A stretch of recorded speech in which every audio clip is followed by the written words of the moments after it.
that you face with Gauteng is also the issue of perception.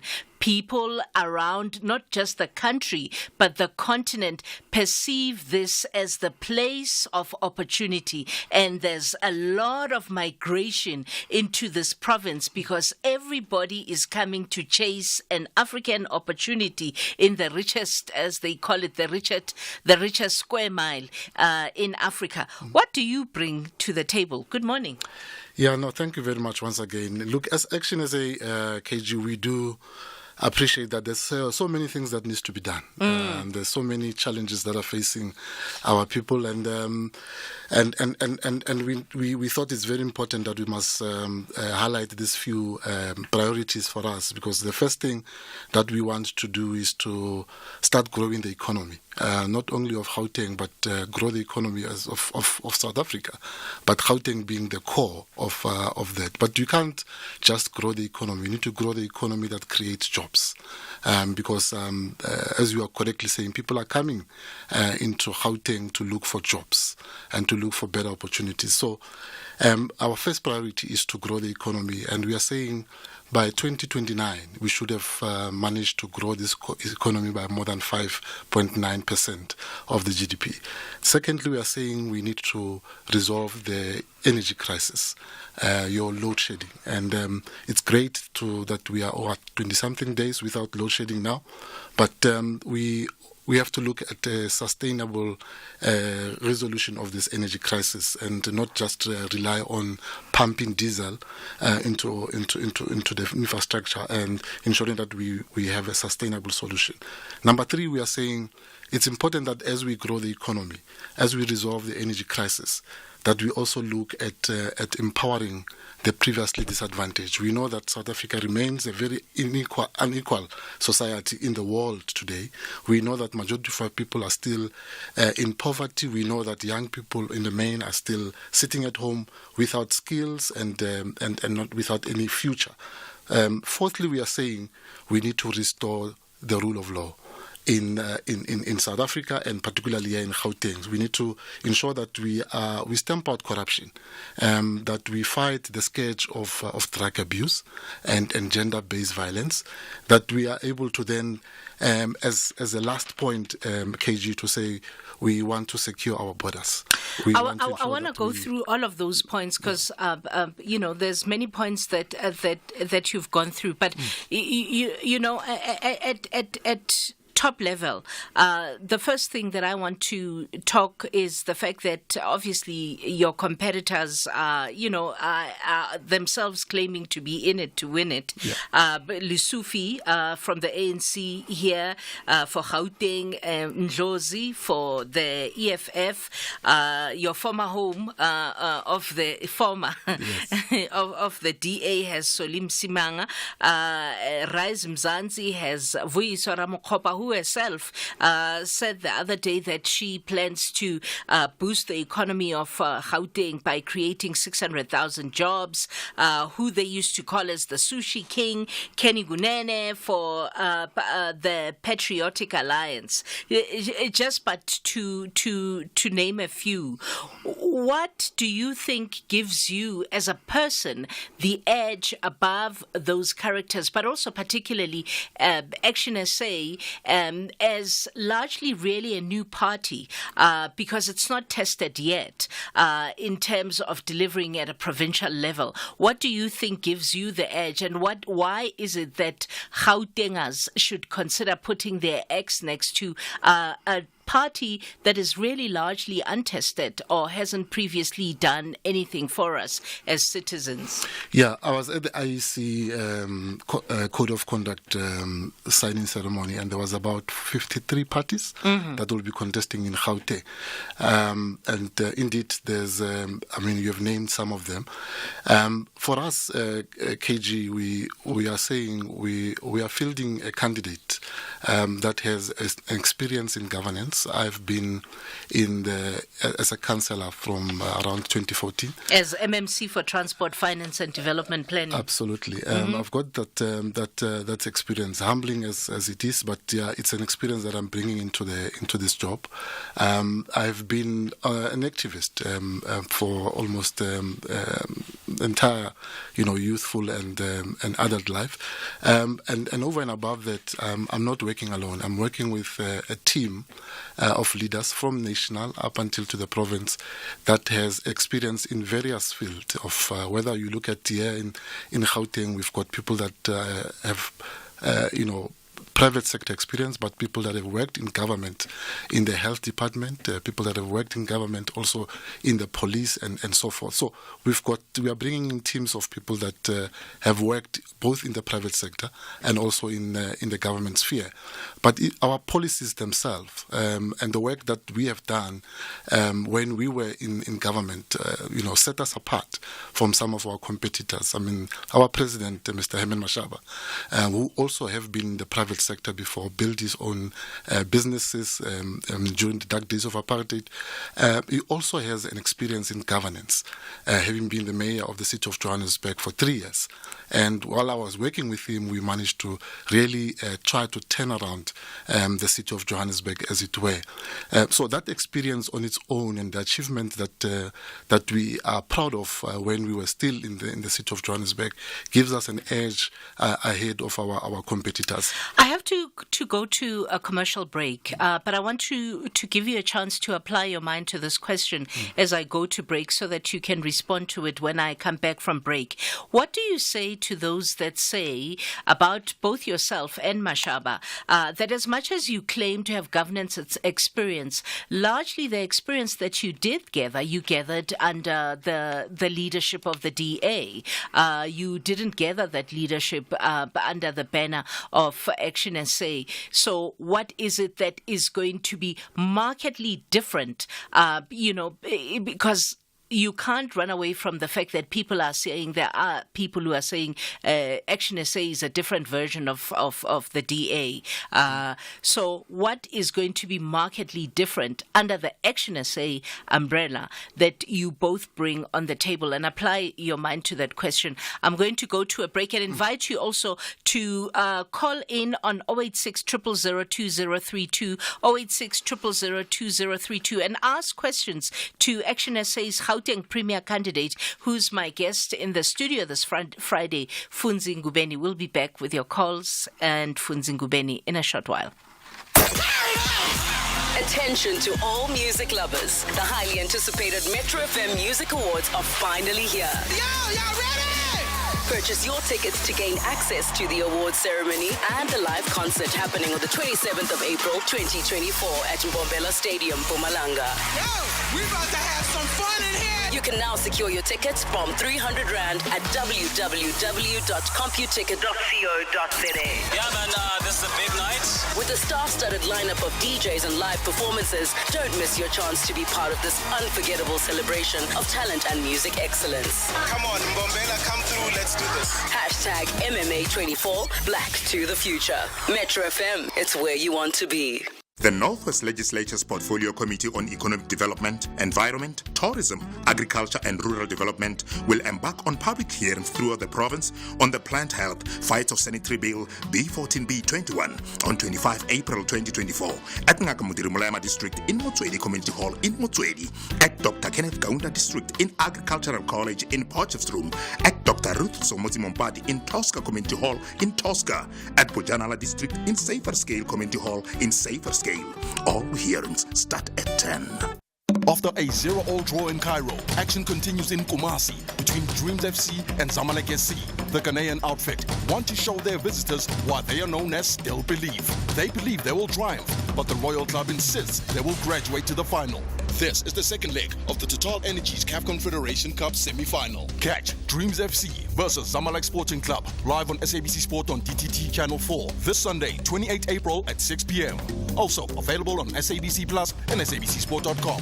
Hashtag We Love It Here. Proudly brought to you by SABC Sport. For the love of the game. Hashtag SAFM Talking Point. Welcome back. It's 10:23. In case you just joined the conversation, we've been in conversation with Funzi Ngubeni. Funzi Ngubeni is Action SA's premier candidate for the province of Gauteng. We're focusing on Action SA this Friday. I asked before we went to break, Funzi, the question relating to both yourself and Mashaba's experience that you so glowingly put on the table regards the work that you both did here in Gauteng. He as mayor. In fact, you replaced him as mayor when he left. I was actually a candidate, but there are DA councillors that voted against me. Oh, yes. And voted for Jeff Makubu that time. It's South Africa. A lot happens every day. In fact, somebody was saying there's 36 hours in a 24-hour cycle in South Africa. Yeah. So my point, though, is so that work that you both did, you did under the banner of the DA. So again, it goes back to the point that the ones that are saying your work as Action SA is untested. So what is going to be markedly different? Yeah, no, look, I mean, there's no doubt that and one, at least for me, I'm proud of what we achieved when I was working under the DA mayor, who was Herman Mashaba. I also worked, by the way, KG, under the mayorship of Popalatse, but then we were Action SA. Look, the thing is that what makes us different from other political parties it's also in our policies and how we are driving issues. But I also want to sort of go back to the issue of political will of the leaders that we have in the country, because there's so many challenges. And if you look at the manifestos, they are almost similar in many instances. But the political will and the implementation of these policies is what has been lacking. Here we have a leader, Herman Mashaba, for an example, that even when the DA, during our term, was saying to him, the issue of insourcing is not our policy. You can't implement it under your mayorship of the DA. He went ahead and said, but this is giving dignity to our people. And if it's not your policy, DA, we suggest that you make it your policy. And we went ahead and implemented insourcing. In fact, he's the only mayor, only political leader in South Africa that has implemented insourcing in this country, of cleaners and of security guards. But also look at our offering in terms of securing our borders and ensuring that we clamp down on illegal immigration. We have been quite consistent, even when he was the mayor, and a lot of people were criticizing him, calling him xenophobic. In fact, the ANC reported him to the South African Human Rights Commission, and he was actually found not guilty, or he was, because he was basically asking for the constitution of the country to be respected. What we are saying is that if you come to our country, come through the right channels. And once you are in our country, respect our laws. So what are you going to do with the foreigners that currently are in the province of Gauteng? Look, it's important for us, and that's a national offering that we are making in our manifesto, that we are going to deport all those that do not have illegal in our country. Yes, we are going to work with those that come into our country legally. We'll actually give them a red carpet, because we need, investment in this country, local and international, and it doesn't matter where it comes from, whether it comes from Zimbabwe, or it comes from China, or it comes from Russia. That investment is needed so that we can be able to then get our people employed. We need those factories that have been left abandoned to be opened. They can only be opened if we get this investment coming to our country. That's what I'm saying. We'll have a red carpet for investors. We'll have a red carpet for people that come in with critical skills that will be able to assist the country to move forward. But those that are in the country legally, those that have bought IDs from Home Affairs officials who are corrupt, we are going to be able to say, let's audit this, let's check your status, and if you don't belong or you don't have the papers to be here in South Africa legally, we have to do a mass deportation of them and send them back to their countries. That's what we are saying, and we have been saying this consistently. It's not something that Mashaba is saying it because it's elections. He has been consistent since he was the mayor, when we were dealing with illegal immigration in the city, but also dealing with hijacked buildings that we found when we got into the city. One of the things you said at the beginning of our conversation was the fact that your biggest priority is to grow the economy in Gauteng. And you talk now of mass deportations of foreigners that don't necessarily have the right skills that you'll require to grow that economy. I want to find out what kinds of things do you want to do to boost the economy of Gauteng, and what kind of audits have you done in terms of assessing the right and or necessary skills to grow that economy, so that it helps you decide on that quote unquote mass deportation that you're going to do, meaning who do you keep and why, and who do you let go of and why?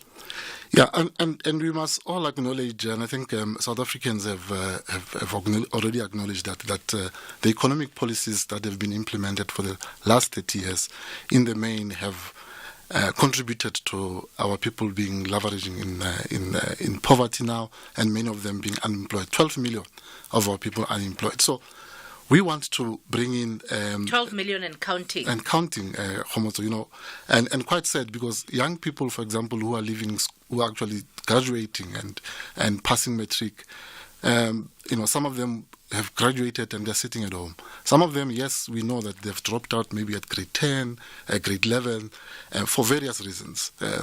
What we are saying, and it also talks to growing the economy by 5.6%, is that we want those young people to participate in the economy.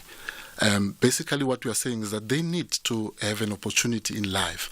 So we want to introduce what we call national voluntary services for those young people, because we are talking about... what does that entail, the national... Hold that thought, that national voluntary service. Hold that thought of the national voluntary service, because I'm being told I have to go to news headlines, and then you can respond to that national voluntary service question when we come back from the news headlines. It's 10:30. Good morning. Thanks, KG. In the headlines, Finance Minister Ino Godongwana says South Africa should focus on the quality, not the size of its economy. He was reacting to the International Monetary Fund's report, in which South Africa is ranked the largest economy in Africa. Police in the Northwest say they are investigating the IFP's complaint that its election posters in the province are being removed. And a new study has found that nature conservation activities are effective at halting or reducing biodiversity loss. I'll have details on these and other stories at 11. The rand is currently trading at 18 rand 99 to the dollar, 23 rand 77 to the pound, and 20 rand 39 to the euro. Markets in Asia were mainly in the green at the closing bell. The JSE is green across the board in mid-morning trade. Markets in Europe are higher at this hour. Gold is trading at $2,346 and platinum at $921 per ounce. The price of Brent crude oil is at $89.66 a barrel. Conversations that you connect with and react to. SAFM. If you just joined us, we are in conversation with Action SA, specifically Gauteng, a premier candidate for Action SA. Funzi Ngubeni is my guest in the studio. You were talking about what you call National Voluntary Service. What's that? Yeah, so here we have acknowledged that young people in the main end up at home, sitting at home, doing nothing, and we know that in the past there used to be a national service that used to be offered by previous governments. Here we are making it voluntary. We are saying young people who are at home, who have dropped out or who have finished their matric, but there's no pathway for them to go to tertiary, that we must absorb them into the army. We must absorb them into the police, into health services, to go there and gain experience. And for a certain amount of time, then they can leave that voluntary service and go into the market and look for jobs. And that is an intervention that we are giving to young people who are sitting at home. But there's also a view that a number of people. So wait, so they come into the army, for example, they gain a skill in the army, Yes. and if they decide they want to go, then they can go. So what happens to the army after they go? Look, the army can also still absorb them because we need to grow our army. That's another subject altogether. We need to grow our police. Okay. The number of police we have on the ground is not enough to dealing with crime that is happening. Sure. Those are things we need to really invest in. Instead of investing in VIP protection services for VIPs and politicians, we need to put our budget into things that will impact the lives of our people. So if you were to be premier, you wouldn't want blue lights. No, in fact, when I was a MMC in Johannesburg, at some point I really thought it's an unnecessary, service. You didn't have, and I was driving myself. Yeah. Okay. There's a lot of people who want to talk to you, by the way, so that's why I'm rushing you. Okay. So we get to the calls. Busiso in the Northern Cape. Good morning. Morning. How are you? Yes. Yes. No, I wanted to ask them. Maybe I can say their ideas. They're sharp, but the problem now, why are they going back to join the DA? Because it looks like there's something that is not right. Mashaba left the DA, but now it's going back to work with them again. Okay. What is there that is going to be fixed now? So you're talking about the Moonshot Pact? Yes. Okay. Do you want to listen to your response on the radio, Spoo? Yes, I can. Okay. The Moonshot Pact.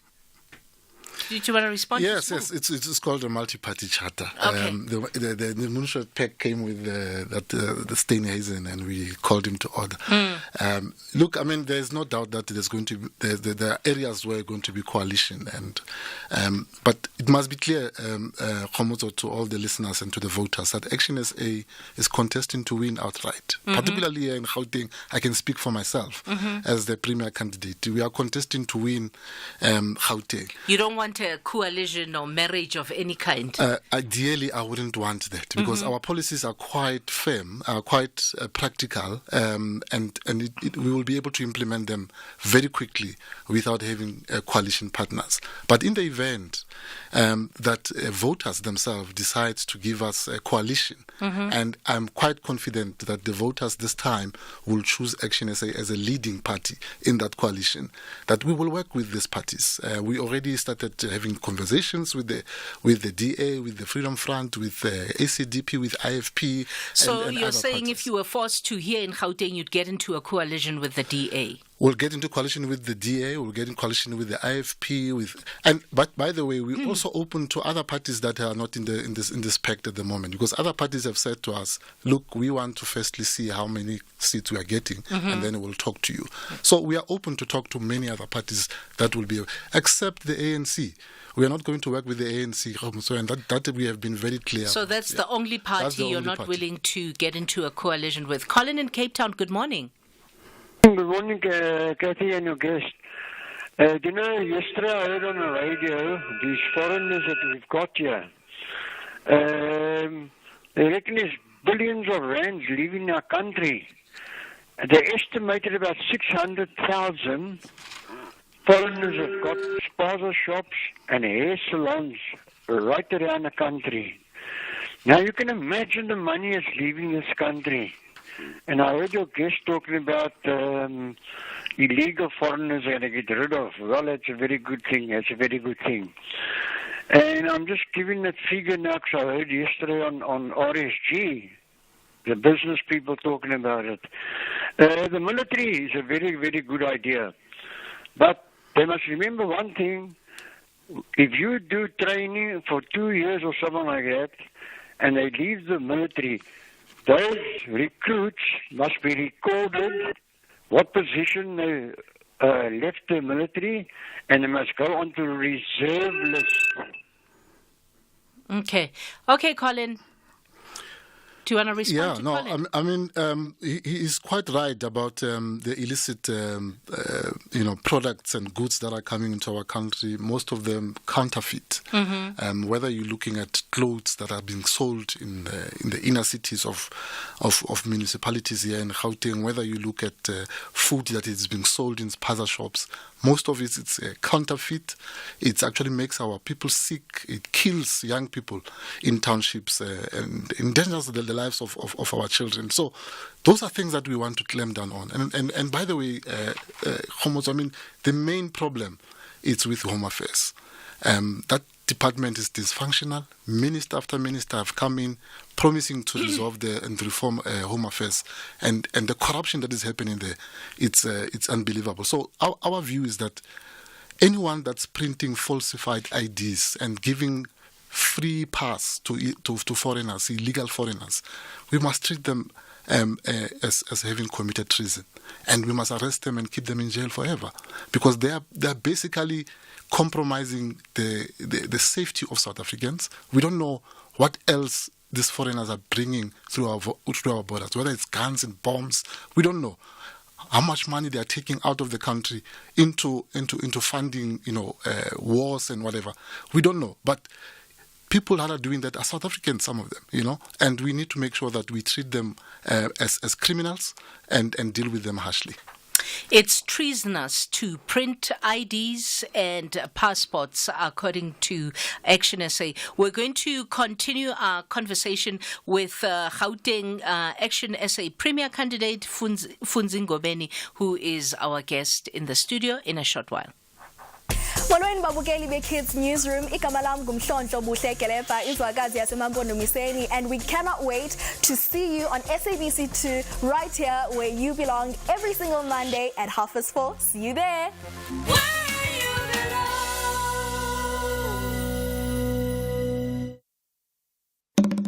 The Smiling One achieved a big smile in their own backyard after a narrow 1-0 victory against Masandawana. Kabuyelo says they will dish out orders in Loftus to book the VIP ticket to the final. But Red and Yellow Tunisian gear plan to continue where they left off, to silence Rulani and his boys. This is the second leg of the Total Energies CAF Champions League semi-final. Experience the exhilaration of African football. Mamelodi Sundowns FC clashes with ES Tunis FC. Live on SABC Sport on DTT Channel 4. This Friday, 26 April at 7:30 p.m. Also available on SABC Plus and SABCSport.com. Hashtag We Loved You. Proudly brought to you by SABC Sport.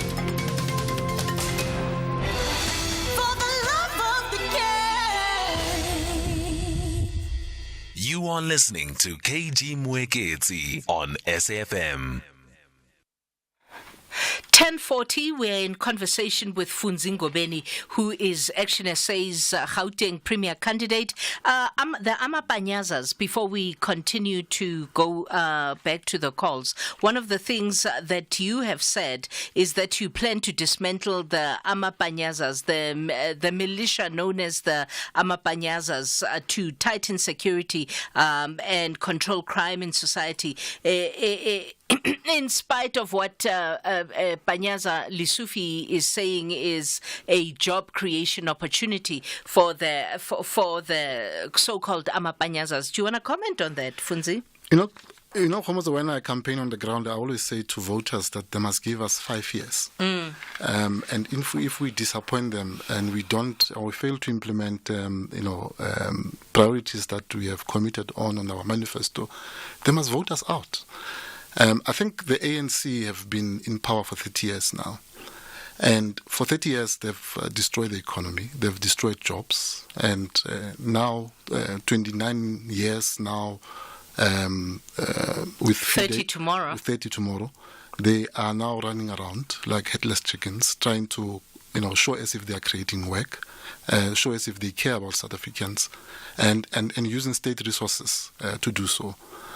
To us, that's not correct. It's really criminal for them to be doing so. But we'll be able to find out when we get into government on how much money they've used to really to campaign for the ANC. The Amapanyaza, it's an idea. It's a good idea to say let's augment the police that we have, boots on the ground. But it has not been done properly. Why it has not been done properly? I mean, you'll remember that it was announced around March, April. It was only legalized by the Minister of Correctional Services in November. For all those months, they were operating illegally. They were not trained properly, they are a danger to themselves and they are a danger to us as residents. So we are saying we will dismantle them for the purpose of taking them back into training, and then we can be able to send them into municipalities. We think that they will be more efficient there. Remember, the provincial government doesn't have the constitutional right to run police. It's not the competency of the province. The province can only do oversight over the SAPS. So for us, they will be more efficient if they work with Metropolis. But they need to be trained. What do you say to the ones that are saying, for example, with regards to the SAPS, the anti-NAF police services, to make sure that they service a crime-ridden province like Gauteng? Yes, that's why I say it is a good idea, but it was not executed properly. For us, they need to be at the ground, at the grassroots level. They must be working with Metropolis. They must be working with private security firms that are on the ground. They must be working with patrollers, who by the way have become the last defense for our residents on the ground. So they need to be located there so that they can be able to exercise the powers that are there within municipalities. While we're there, how do you guys deal with crime? What is your strategy around crime? I mean, there's so many things that we have to do. Firstly, we need to ensure that this coordination between all the law enforcement is there.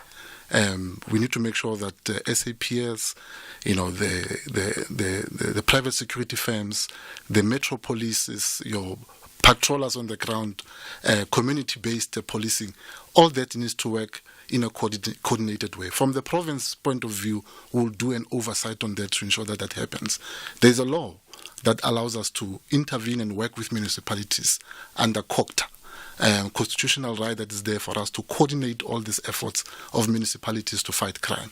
But most importantly, we need to professionalize police services. We need to hire the right people at the top, in the middle. We need to hire right people, even policemen themselves. So have you done the skills audit regards particularly the issue of policing to know how much skills you do have that are enough for you to, to boost the police service? What we're saying is that we need more boots on the ground. We know that it's not enough. We have done that calculation to say we know that even the police stations that we have here in Gauteng are not enough. So we need to build more police stations. We need to build more, even mobile police stations in areas where we are unable to build, brick and mortar structures at the moment. But we also need to make sure that those police stations are capacitated. Okay. You can't have a situation where police stations do not have vents and their phones are not working. When there's load shedding, you can't be able to access a police station. So we need to deal with those basics so that we can be able to start fighting crime. The Amapanyazas drive BMWs, but that's a separate discussion. Nhlanhla in KZN. Hi, Nhlanhla. Hi, Cathy, and hi to the guest. Cathy, I'd like to ask a question. Firstly, as a premier candidate for Gauteng, seeing that you are in coalition with the DA, aren't you gonna call the people in Gauteng who come from other provinces refugees, like the DA people used to call them in Western Cape? Really, why are you aligning with the DA anyway? Because those are the denialists of the colonial land dispossession and all that. And speaking on that, what is your plan in terms of economic recovery? And where is that plan placing African people, indigenous African people? Are we coming there to be accommodated as workers, not as owners of factories and land owners? What is your plan with the land? Because in your first comment, you said there's inequality in this country, but what is your plan? Because DA is not part of that. DA is a denialist when it comes to that. Yes, you are you are in coalition with that very same DA. Okay. Why are you not in coalition with parties that are not denialists, that are accepting? That was the very reason why the people like Mashaba left the DA, the people like Lindy went to leave, because the DA is a Okay, Nhlanhla. Okay, Nhlanhla, don't hog the spotlight. Let him answer and then listen to your answer on the radio, and we allow other people to get through. Do you want to quickly respond to Nhlanhla? Yeah, look, I mean, and I'm not going to speak for the DA. They must answer for themselves. We are not in a coalition with them now. We are in a multi-party charter. We are contesting as an individual party, an independent political party. We want to win outright majority here in Gauteng. But if the people of Gauteng gives us a coalition arrangement, we'll go into a coalition with the DA, with the IFP, with the ACDP. We'll go into a coalition with other parties that are not in the pact, that are willing to work with us. The only political party we're not going to work with is the ANC. And if the caller is inclining to say that we must work with the ANC, we are saying to you, unfortunately, that's not going to be. ANC is a problem to many of the issues that we are currently trying to resolve. But there's something profound that Nhlanhla said around the issues of living in the most unequal society in the world, and your take on the issue particularly of land in a place that is as overpopulated as Gauteng is. Do you want to give me your take on that? Absolutely, and we are quite clear that there's a correlation that's there currently as we speak between race and access to opportunities, and it still exists, and anyone that claims that it doesn't exist is living in another world. That is why we are for economic empowerment, inclusive economic empowerment. That is why we are saying, even for people that are not working at the moment, who are excluded, who are black in the main, we need to bring them into the economy. That's why we are introducing universal basic income grant, or a basic income stimulus. It's precisely because we want to bring black people into the economy that have been actually subjected to poverty by the same ANC that probably the caller is saying we must work with. So we are saying that those people need to be brought into the economy so that they can be able to have money that can be able to sustain them on a daily basis. So we are saying we are going to introduce a universal basic income grant that will give monthly cash transfers of about 790 rand in the first year. We are going to give our people 1,101 rand in the second year. In the third year, we're going to increase it to 1,622 in the third year. And this is to enable people that are sitting at home to come into the economy and participate, to be able to go to the shop and buy airtime, to be able to go to an internet cafe and submit your CVs and so forth. So but what about employment? Because jobs give people dignity. Absolutely. Right? Absolutely. What about employment? That's why we are saying, for us as Action SA, in the 5 years that we'll be in government, don't judge us by the number of people that are on the social grant list. Judge us by the number of people that we remove there, and that we remove from the social grant list, we get them into the employment, sustainable employment. That is exactly what we are doing. And that's what we are saying. We are going to create 4.8 million jobs in the 5 years period, and those jobs will be created mostly for these people. So we are not saying that this universal income grant will be there forever. We're not saying social grants must be there forever for our people, but they must be there to sustain those that cannot be able to help themselves. Those 4.8 million jobs, I've got a minute before I have to go to break. Those 4.8 million jobs that you want to create, how exactly? Absolutely. We have put a plan together that will ensure that in each and every year we create a number of jobs that will take us to 4.8 million at the end of this. So issues that... But how? Yes, we are saying we are going to get the private sector into running these abandoned buildings. Remember, as I said, Khomoso, most of our people who are unemployed are unskilled. They've been retrenched, even 35-year-olds that are sitting at home. So once we get these factories running, which will be able to attract many people at once. Manufacturing will be able to get many people at once. Is that a fact that most of them are unskilled? Because there's also a lot of graduates that are at home. But Zelma is telling me I have to go to break. Yes. Because those graduates, they're also there.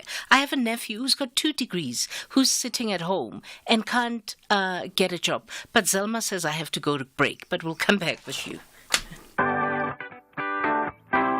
Keeping up with your TV license balance inquiries is now simpler than ever. No more waiting in queues, no more phone calls. Just SMS your ID or TV license account number to 44210 and secure your legal viewing fast and simple.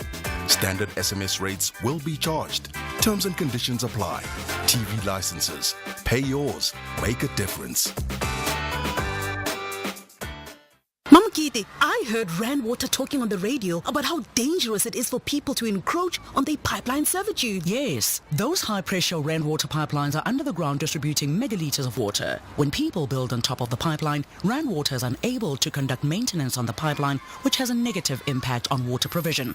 Pipelines can burst without warning. People could get seriously injured or worse. Yes, people can die from a bursting pipe. That is why people need to understand that Rand Water servitude is where a Rand Water pipeline is located. If we build our houses or businesses on a Rand Water servitude, then we are encroaching on that servitude. They say if communities want to know whether they've encroached over servitudes, they should look for the Rand Water beacons. The beacons indicate the presence of Rand Water pipelines under the ground. They're rectangular, made of concrete, are painted either white or blue, and have the Rand Water logo on them. Let's take a walk around our area to see if there are any Rand Water beacons so that we can also tell the neighbors. Rand Water, celebrating 120 years of existence and still finding new ways to provide clean, portable bulk water. Character will be tested between the great giants of the beautiful game. RB Leipzig and Borussia Dortmund understand that the first prize is unreachable. However, they want to finish as high as possible. This is the Bundesliga. Football as it's meant to be. Catch RB Leipzig versus Borussia Dortmund on Saturday, 27 April at 3 p.m. Live on SABC3. Also available on SABC Plus and SABCSport.com. # We Love It Here. Proudly brought to you by SABC Sport.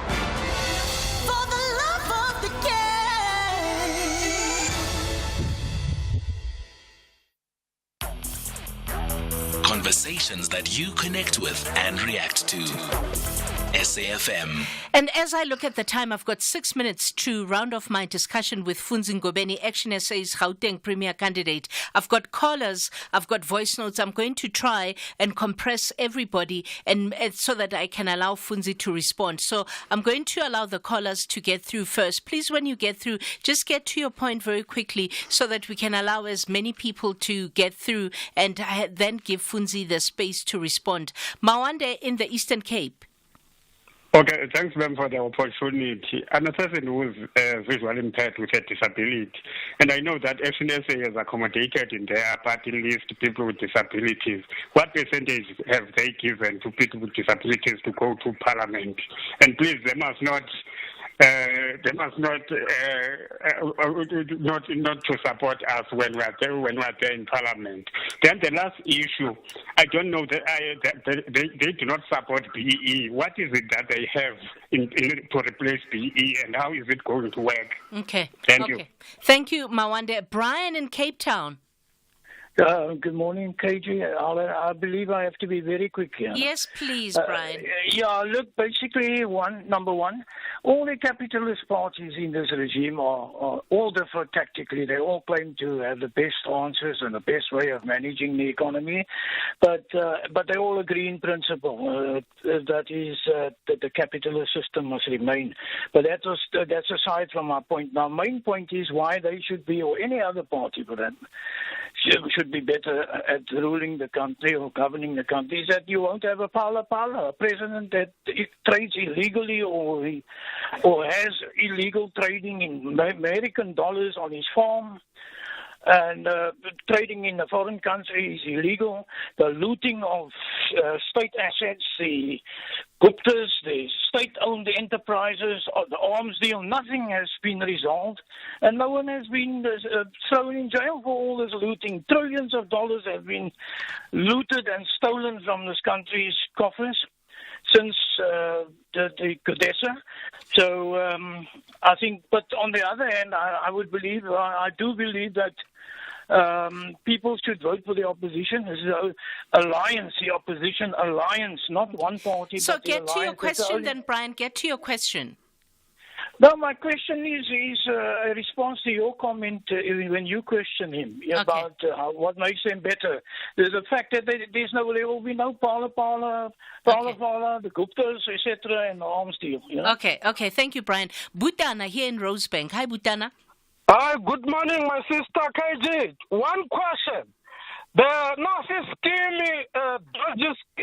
Nazi Spanish scheme, at some point his view was a Dodge scheme. Is it now a good idea? Or is it too complex for him to tackle? Okay. Because he never mentioned any Okay. Thank you very much. Okay, Butana. Billy Masha Koskukune. Hi, Billy. 10% of Africa's economy is in Gauteng. How is it going to deal with the influx of both black and white illegal immigrants? Thank you very much. Thank you. Do you want to respond to those calls, Funzi? Yeah, I think when it comes to disability, we do have candidates that are going to parliament, and going to have more of these candidates going into provinces and also into municipalities. We are the only political party that has a disability forum, which gives a voice to the disabled South Africans to participate in our policies, crafting and participate in our activities. We are bringing inclusive economic empowerment, which will be anchored around the Opportunity Fund. The Opportunity Fund will be made up of money that will be collected from big businesses, excluding SMMEs, because we want SMMEs to be able to have a space to be able to operate without the hindrance of paying for compliances and so forth. So this Opportunity Fund will enable us to be able to support small businesses. We are going to get close to about 55.6 billion in the first year in this Opportunity Fund, and it will going to assist us to support the young people who want to start businesses, ensure that those that want to go to school, tertiary education, they get funding as well. We're going to ensure that we build infrastructure. Very, very important towards creating jobs and creating a 5.8% economic growth by 2029 is the issue of infrastructure development in all the municipalities that will be running in Gauteng here. So we want to turn Gauteng into a construction site. When you go out on driving on the road, you should be seeing construction happening, whether it's bridges, whether it's buildings that are being constructed that have been taken over from hijackers, given to small businesses, given to big businesses to be able to build, affordable housing, SMME hubs, student accommodation. So it's going to be a construction site, Gauteng, and I'm sure even the entire country, you'll see a lot of infrastructure being built. So you say give us 5 years, right? Yes. So we're going to the elections, it's 2024. So what will Gauteng look like in 2029 if Action SA will be in charge? Gauteng will have halved the unemployment rate. By 2029, it will really have come down to about 18%. And you will see South Africans being able to walk on the street here in Johannesburg without any fear. Will I be able to go jogging at 10 p.m. at night as a woman in South Africa? We want in that Johannesburg. to happen. We want that to happen. We want to make sure that we deal with illegal immigration, that all the shops, the shops that we are having in townships that used to be run by Ntatemwekets and Ntatengubeni, they are now run. They are now run by people that we don't know. We want to give them back to South Africans, support SMMEs so that we can be able to create jobs. Okay. All the best. Thank you very much. And 33 days. Is it 33? 33 days to go. Yes. Thank you. Much appreciated. Funzi Ngubeni, Action SA's Gauteng Premier candidate. It's 11 and Musa standing by.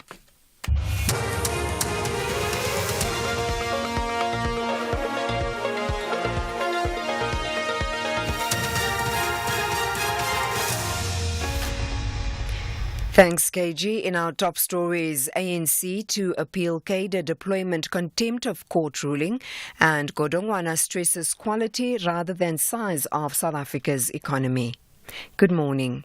The ANC says it intends to appeal the judgment of the High Court in Johannesburg, which found it in contempt of the February 2023 ruling. The court had ordered that the governing party hand over its full cadre deployment records dating back to January 2013 to the DA. This is revealed in a notice of application for leave to appeal the April judgment.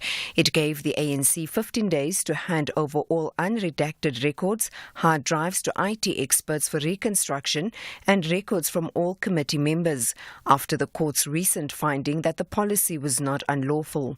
The DA's Leon Schreiber has accused the ANC of using what it terms Stalingrad tactics to delay justice in the matter.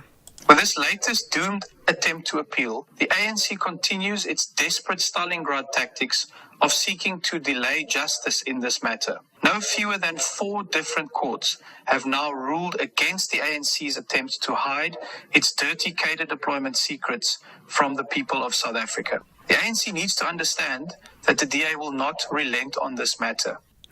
Finance Minister Mohlahlana says South Africa should focus on the quality, not the size of its economy. He was reacting to the International Monetary Fund's report, in which South Africa is ranked the largest economy in Africa. Mohlahlana says figures show that Nigeria, with its massive population, will at some stage return to being the largest economy on the continent. Eventually, demographics are not in our favor. Nigeria is going to be the biggest economy on the African continent. What should be focusing on moving forward is not only the size, but the competencies of the South African economy. I think we can continue to be stronger in that direction. In election news,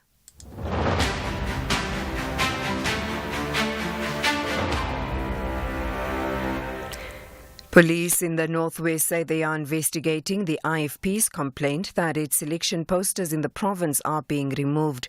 The party says it's happening mostly in the Ngaka Mulema region, which includes Mahikeng, Lichtenburg and Zeerust. The IFP has opened a criminal case with the police. The provincial police spokesperson, Sabata Mukhwabone. We can confirm that a case of contravention of Section 92 of the Electoral Act of 1998 was registered at Lomanyanem Police Station. A dedicated team responsible for election-related cases is investigating. The suspect is unknown at this stage and no one has been arrested. SABC's News Group executive Moshweshwe Munare says the aim of the public broadcaster's 30 Years of Democracy project is to reflect on the country's journey since 1994. Under the project, all the SABC platforms will carry content that relates to the country's democracy, including people's views on how they've experienced it. Munare is at Constitutional Hill in Johannesburg, where the project is being launched. He says the launch is important because it comes at a time when South Africans are preparing to vote in next month's elections. Elections, it's about giving voices and platform to political parties campaigning, so away from that noise, away from that where political parties are competing with each other, we want to say, as a nation, as South Africa, there is something worth celebrating, and that is the democratic miracle of 1994. And we are saying that outside the political parties, outside the political campaigns, and away from political noises, we want ordinary South Africans to reflect on what does this mean. And to us, it's just reflection, just to celebrate, to pay tribute to 1994. And finally, a new study has found that nature conservation activities are effective at halting or reducing biodiversity loss. Authors of the report have called the results a ray of light for those working to protect endangered animals and plants. The BBC's Esme Stallard reports. Biodiversity is currently declining at a faster rate than at any other time in human history. But researchers from the environmental charity Rewild and the universities of Oxford and Kent found that in 2/3 of cases, conservation measures, such as introducing marine protected areas, were far more effective than doing nothing at all. It provided strong evidence for governments to increase funding for nature. Funding levels need to almost double to meet the global biodiversity framework goal of halting the decline in nature by the end of the decade. Recapping the top story, the ANC says it intends to appeal the judgment of the High Court in Johannesburg, which found it in contempt of the February 2023 ruling. The court had ordered that the governing party hand over its full cadre deployment records dating back to January 2013 to the DA. For SAFM News, I am Anne Musa. SAFM 104 to 107 nationwide. Any person aggrieved by any political advertisement or political election broadcast that is broadcast by SAFM may lodge a complaint within 5 days from broadcast with the Independent Communications Authority of South Africa, ICASA. To lodge your complaint, please contact ICASA's Compliance Department via telephone number on 012-568-3233. That's 012-568-3233. Or email broadcastingcompliance@icasa.org.za. That's broadcastingcompliance@icasa.org.za. Alternatively, complaintsccc@icasa.org.za. That's complaintsccc@icasa.org.za. So, a lady from Air Officini just turned 55, and although I'm still a spring chicken, there's a part of me that envies her, especially since she now qualifies for a Nedbank Electronic Optimum Plus account with capital guaranteed. Talk about FOMI, huh, voice man? If you mean FOMO, then definitely boss man. And she can earn up to 12.6% interest. Anyone over 55 can open theirs via the Nedbank Money app in less than 2 minutes. See money differently. Nedbank. We're a licensed FSP and registered credit provider. T's and C's apply. The Smiling One achieved a big smile in their own backyard after a narrow 1-0 victory against Masandawana. Gaboyelo says they will dish out orders in Loftus to book the VIP ticket to the final. But Red and Yellow Tunisian gear plan to continue where they left off, to silence Rulani and his boys. This is the second leg of the Total Energies CAF Champions League semi-final. Experience the exhilaration of African football. Mamelodi Sundowns FC clashes with ES Tunis FC. Live on SABC Sport on DTT Channel 4. This Friday, 26 April at 7:30 p.m. Also available on SABC Plus and SABCSport.com. Hashtag We Loved You. Proudly brought to you by SABC Sport.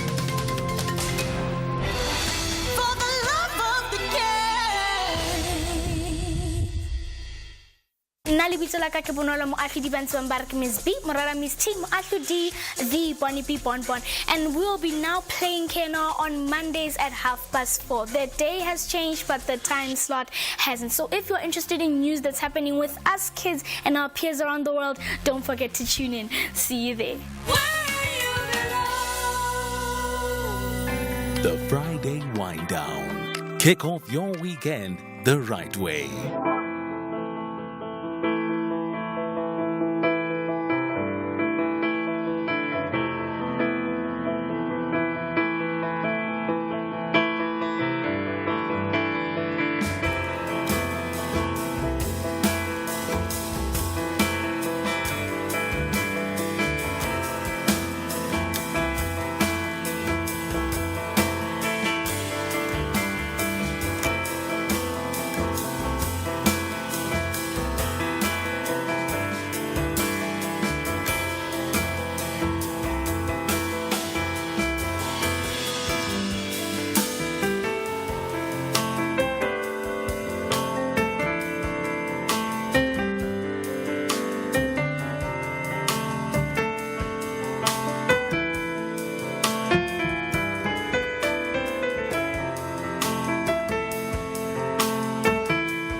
It's 12 minutes past 11. Welcome to the third and final hour of the Talking Point here on SFM. It's the Friday wind down time, and it's Kyle Shepherd that you were listening to. There's so many descriptions of him in the media: jazz maestro, film and theater composer, while he's also an internationally recognized musician for his distinctive style. One of his achievements, if you didn't know, is winning the Standard Bank Young Artist of the Year for jazz in the year 2014. Kyle Shepherd is my guest in the studio. Hi, Kyle. Hey, how are you doing? I'm good, thank you so much. Tell me about that song that I just played, Dream State.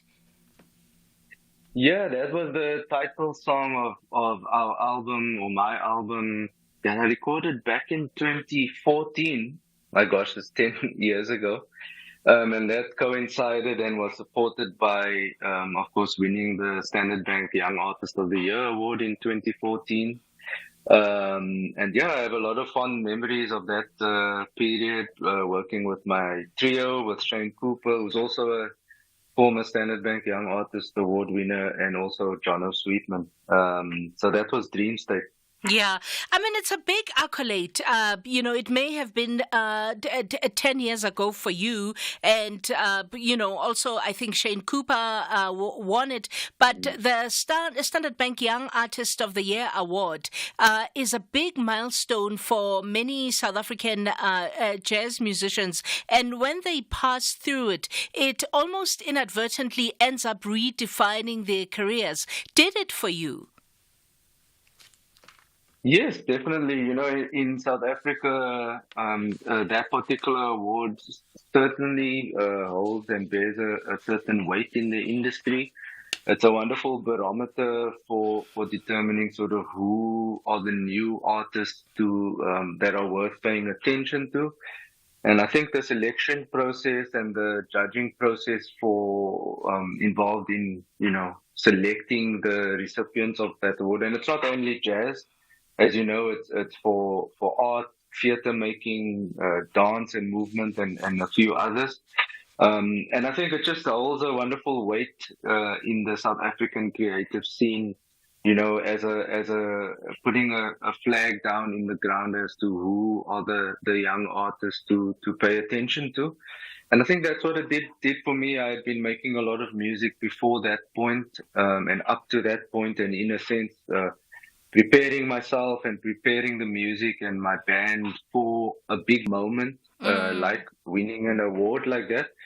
And so I was very happy that when it did come, I felt very honored. And at the same time, I also felt ready for it. And many wonderful things have happened since back then in 2014. Yeah. And one of those this year is you've been announced as the 2024 Artistic Director for the Journey to Jazz. Tell me what that means for you and what that entails, being the Artistic Director for the Journey to Jazz. So Journey to Jazz is a jazz festival, fairly new jazz festival. It's the second edition this year. And it's in a town called Prince Albert, which is about 3.5 hours drive outside of Cape Town. It's a beautiful, beautiful little town, very charming. One of those towns with one main street and two adjacent streets on either side, parallel to the main street. And it's about 2 kilometers long, that street, and that's it, And so it has a wonderful charm, this festival. It reminds me so much of these. I played on many little festivals in Europe, in small towns, in France, Germany, Switzerland. Often it's like 80 people capacity in a certain venue, or you play in a church where it's 300 seats, but nothing really big, no big stages, no big outdoor stages. So very charming. Every stage is about 2 minutes walk from one another. So this is what we've got in Prince Albert at the Journey to Jazz Festival.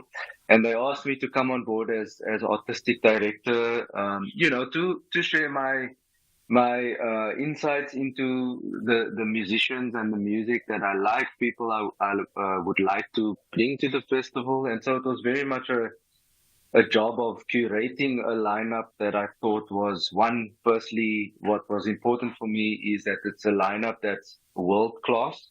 And I think we've achieved that. We've got musicians coming from the USA, musicians coming from Italy, from Switzerland, wonderful musicians from Johannesburg, and then, of course, many of the great Cape Townian musicians. And also our focus was on a younger generation of South African musicians, particularly. I call them the sort of pre-legend status age group.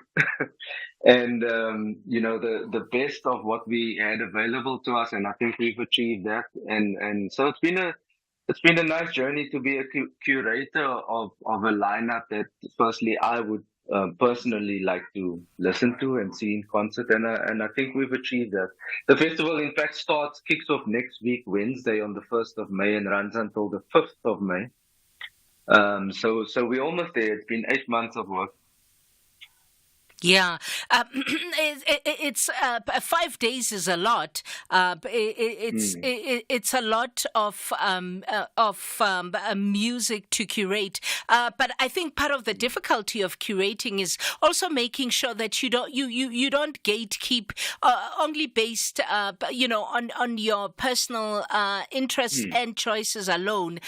You also reflect, I suppose, a people, a time, an era. How are you reflecting, particularly South Africa? You talk of pre-legend status. What qualifies people to, be reaching that pre-legend status as far as you're concerned? Well, I said pre-legend status a little bit tongue-in-cheek for a laugh, because I personally, my view on the word in South Africa, I find it to be very loosely thrown around, this legendary thing we have. I think some young musicians between the ages of 20 to 40 to 50, even in South Africa, are making fantastic music that would rival any of the older musicians. But we do have a system of respect and hierarchy in jazz music in South Africa, so we give respect where it's due. So when I said pre-legend, it was a little bit tongue-in-cheek, so please take it in that light. To go back to your question, to come on as a curator, one thing of curating an art exhibition or a collection of artwork or so on. It starts, of course, as the impetus and the nucleus of it is, works that you as a curator would want to show or to have listened to. But then, of course, as you said, a festival is nothing without the audience. Yes. It's nothing without the buy-in of the community. It's nothing without a strong effort towards transformation, and that be gender transformation, race transformation, cultural transformation, giving people the big stage, the professional stage that are sometimes sadly overlooked, and that we looked at. That was part of the mandate. So it's a multifaceted mandate when taking on the role of a curator of a festival, where in fact we have thousands of people coming into Prince Albert. And I considered all of that. I like to think things through from a number of perspectives in my music making. Firstly, how I present things to the audience, and so a curatorial position like this with a festival, I took the same approach. Yeah. Okay. I'm going to go to break, and then we'll continue our conversation in a short while. But I'm going to play the song Wasolu when we come back from break. We're in conversation with Kyle Shepherd on the Wind Down here on the Talking Point on SAFM. Good afternoon, passengers. This is your captain speaking. I'd like to begin by welcoming everyone on board to Flight S3 2024 as we channel our sense of adventure and inbound for a trip around the breathtaking wonders of Africa So get ready to open up and see our continent like never before.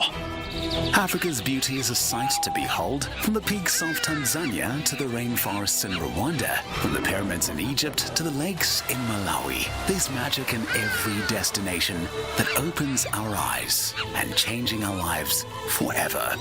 Our trusted cabin crew, Doctors Fez and Anesu, will keep you entertained throughout the journey. On behalf of our crew members, we'd like to say thank you for flying with us and channeling a better you. Don't forget to catch the new season of Top Travel every Saturday at 8:30 p.m. on S3. Sit back, relax, and enjoy the ride.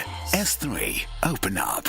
The Northwest Legislature's Portfolio Committee on Economic Development, Environment, Tourism, Agriculture and Rural Development will embark on public hearings throughout the province on the Electricity Regulation Bill B23B23 on 24 April 2024 at Ngaka Mudiri Mulema District in Madibugo Community Hall in Madibugo, at Dr. Kenneth Kaunda District in Matlosane Auditorium Hall, at Dr. Ruth Somuti Mompati in Utlwanang Community Hall in Christiana, at Bojanala District in Letabile Community Hall in Letabile. All hearings start at 10. Character will be tested between the great giants of the beautiful game. RB Leipzig and Borussia Dortmund understand that the first prize is unreachable. However, they want to finish as high as possible. This is the Bundesliga. Football as it's meant to be.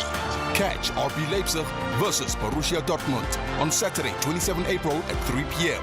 Live on SABC3. Also available on SABC Plus and SABCSport.com. # We Love It Here. Proudly brought to you by SABC Sport. For the love of the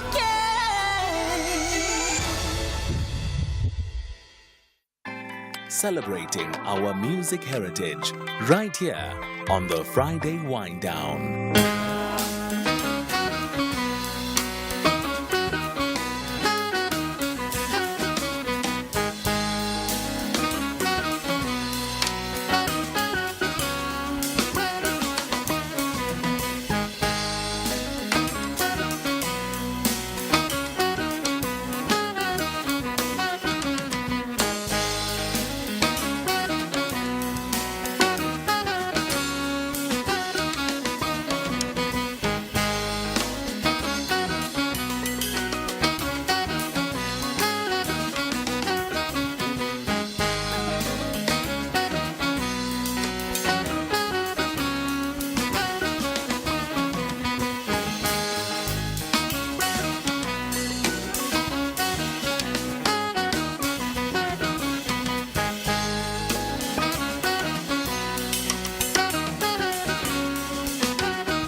It's 11:29. That's Kyle Shepard is one of South Africa's leading jazz, film, and theatre music composers. He plays the piano. Jeff is asking in Fentestop what instrument you play. Kyle, he plays the piano. In fact, he's very internationally recognized for his very distinctive compositional style and performance. You performed at the very festival that curated you last year. Kyle, how was it when you were a performer?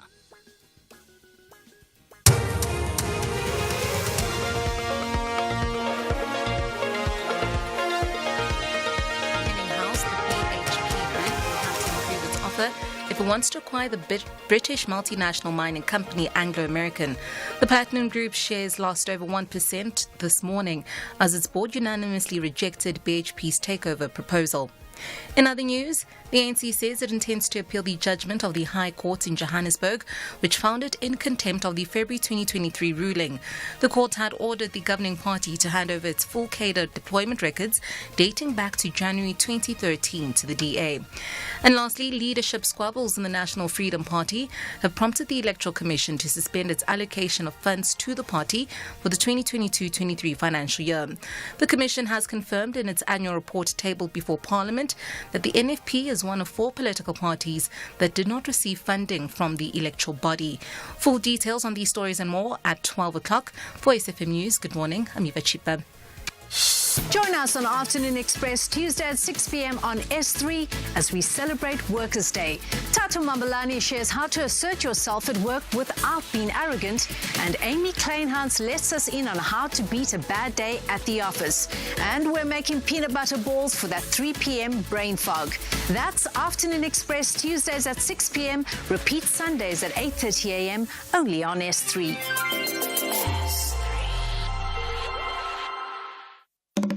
RSB Pekane have a great gift for their home fans. They want to book a spot in the final, but USM Alger says not under their watch. Who will be honored as the champs of the North African Derby? This is the second leg of the Total Energies CAF Confederation Cup semi-final. RSB Pekane battles it out with USM Alger, live on SABC Sport on DTT Channel 4, this Sunday, 28 April at 9 p.m. Also available on SABC Plus and SABCSport.com. Hashtag We Love It Here. Proudly brought to you by SABC Sport. For the love of the